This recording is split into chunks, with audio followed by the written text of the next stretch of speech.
오늘 말씀은 호세아서 13장 9절에서 16절까지 말씀입니다. 내 멸망이 어디 있느냐라는 제목으로 함께 나누겠습니다. 우리는 하나님으로부터 은혜를 구합니다. 그리고 또 하나님께서 우리를 인도하여 주시는 길 가운데 축복해 주시길 원하죠. 그런데 우리 삶이 막상 살다 보면은 항상 선한 길이 되거나 항상 축복받는 길이 아닐 때가 많습니다. 그러면은 우리는 갈등하게 되죠. 그런데 오늘 말씀 가운데서는 하나님이 이렇게 이스라엘 자손에게 말씀해 주십니다. 9절 말씀을 보면 이스라엘아 내가 패망하였나니 이는 너를 도와주는 나를 대적함이니라. 하나님께서는 우리를 도우시고 하나님께서는 우리를 사랑하여 주시는 분이십니다. 그런데 오히려 우리는 하나님을 대적하고 세상을 사랑하면서 오히려 하나님께 축복을 구하니 아무런 일이 일어나지 않는 것이죠. 세상을 사랑하는 사람에게는 소망이 없습니다. 그리고 오늘 말씀 가운데 보면은 10절과 11절 말씀에 보면은 전에 내가 이르기를 내게 왕과 지도자를 주소서 하였느니라. 내 모든 성읍에서 너를 구원할 자 곧 내 왕이 이제 어디 있으며 내 재판장들이 어디 있느냐. 내가 분노함으로 내게 왕을 주고 진노함으로 패하였노라. 우리는 하나님을 떠나서 사람의 방법으로 살아가면서 하나님께서 우리를 보호해 주실 것이라고 기대합니다. 그런데 여기에서 하나님께서는 딱 집어서 왕을 이야기하시면서 당신의 마음을 말하십니다. 하나님은 왕이 세워지는 것을 기뻐하지 않으셨습니다. 사람들이 사무엘에게 요청하였을 때에 하나님이 그래 허락해 주라고 하셨지 하나님의 뜻대로 이루어진 일이 아닙니다. 그렇기 때문에 하나님의 마음은 무엇이었는가? 왕을 세울 때부터 분노하셨고 지금 현재 이 모든 나라를 다스리는 왕을 패하는 이 순간에도 진노하고 계신다라고 말씀하십니다. 결국은 왕이라는 제도가 사람으로부터 나온 것이기 때문에 하나님께서는 기뻐하지 않으셨지만 우리의 요청을 따라 허락을 해주셨고 막상 허락해 주시고 나니 결과가 뻔하였다는 것이죠. 결국 그 왕제도는 이방 민족을 바라보고 만든 제도였기 때문에 세상의 방법이었기 때문에 선한 열매를 맺을 수가 없었습니다. 왕이라는 제도 자체가 우리는 이미 하나님과 상충됩니다. 왜냐하면 왕은 누구의 간섭을 원하지 않는 거예요. 그래서 왕의 제도는 하나님을 인정해 드릴 수가 없습니다. 이스라엘의 왕이 쭉 나오는데 제가 한번 좋은 왕인가 나쁜 왕인가를 한번 쭉 적어봤더니 이스라엘의 왕은 나쁨이라고 적혀지더라고요.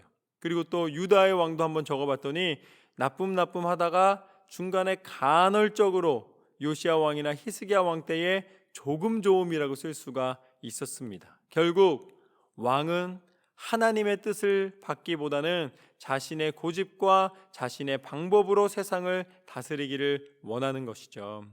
결국 하나님의 능력과 하나님의 인도하심을 인정해드리지 않는 것, 왕은 스스로의 결정을 하나님보다 앞서게 만드는 것, 그것은 모두 하나님이 기뻐하지 않으시는 것입니다. 그래서 왕의 제도가 하나님과 상충될 수밖에 없는 거예요. 그런데 우리의 인생을 바라볼 때에 그것은 똑같이 적용이 됩니다. 우리의 인생의 왕은 누구인가?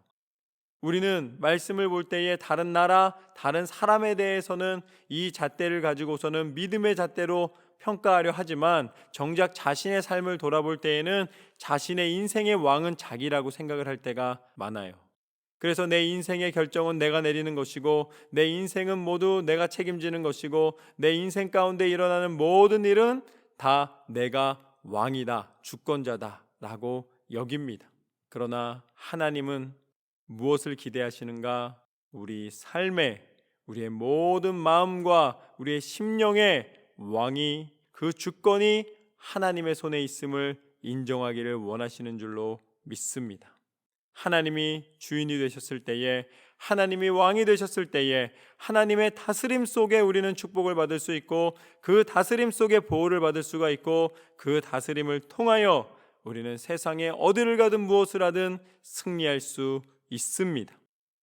우리는 하나님을 왕으로 높여드리고 인정해드리고 이제는 하나님의 종으로서의, 그리고 더 나아가서는 왕과 종의 사이가 아니라 하나님은 아버지이시고 우리는 자녀로서의 삶을 살아야 할 줄로 믿습니다. 하나님은 자녀된 우리를 사랑하십니다. 계속해서 12절부터 뭐라고 말씀하시는가? 에브라임의 불의가 봉함되었고 그 죄가 저장되었나니 해산하는 여인의 어려움이 그에게 임하리라. 그는 지혜 없는 자식이로다. 해산할 때가 되어도 그가 나오지 못하느니라. 결국 세상의 방법으로 살아갈 때에, 세상의 방법으로 내가 왕인 것처럼 내 주권을 주장하며 내 욕심을 채우며 살아갈 때에 우리는 죄를 쌓게 됩니다. 우리가 핸드폰에 사람 이름을 한 명씩 한 명씩 번호와 함께 저장하다 보면 맨 처음에는 적은 숫자였다가 점점점 쌓여져 갑니다.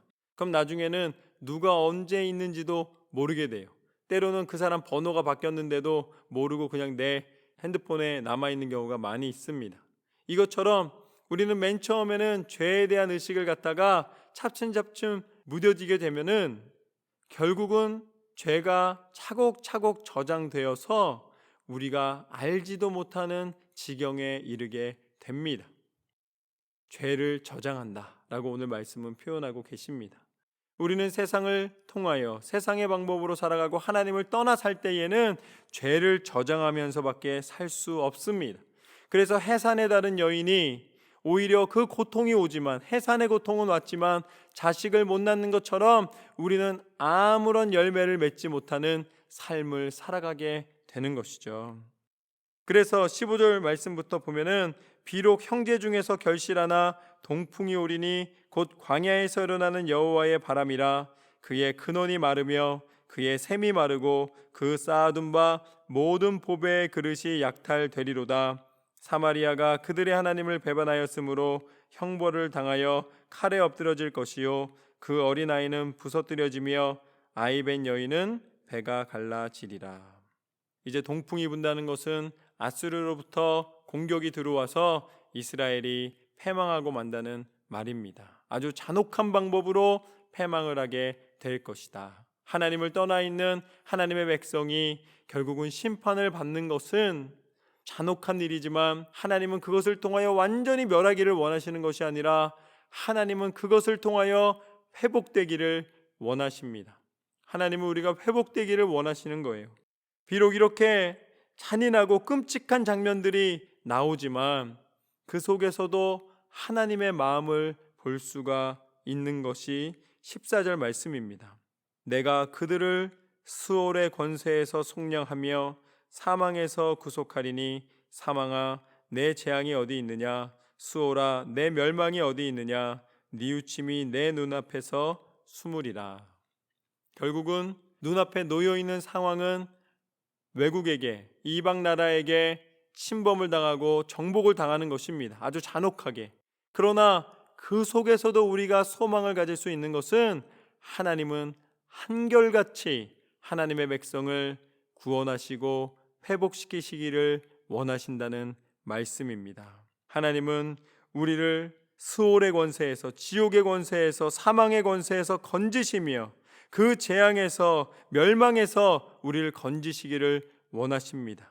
그래서 멸망이 어디 있느냐, 비록 멸망이 있다 할지라도 나는 그 속에서 너희를 향한 구속의 은혜를 한 번도 놓지 않았노라.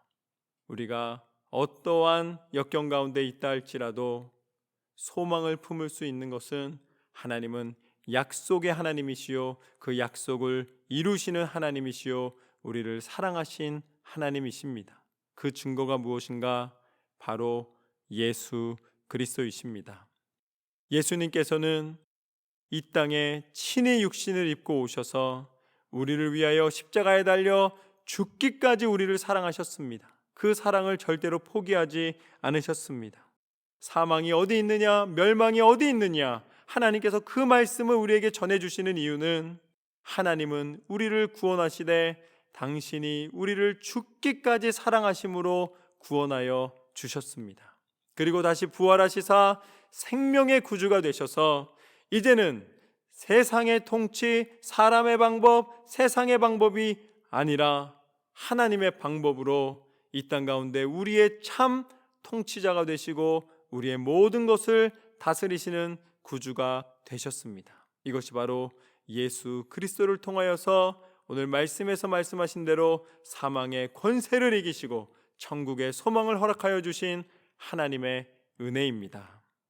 앞으로의 삶을 통하여 비록 때로는 넘어지고 깨어지고 실수하고 죄 가운데 들어갈 때 있으나 이제는 회개하고 하나님 앞에 나와 그 한결같은 사랑으로 그 십자가의 능력으로 우리를 안아주시는 하나님의 은혜에 감사하며 날마다 승리하는 저와 여러분의 삶이 되기를 소망합니다. 하나님은 사랑의 하나님이시며 하나님은 회복의 하나님이십니다. 하나님을 믿는 믿음 안에서 승리하는 매일이 되시기를 주님의 이름으로 축원합니다.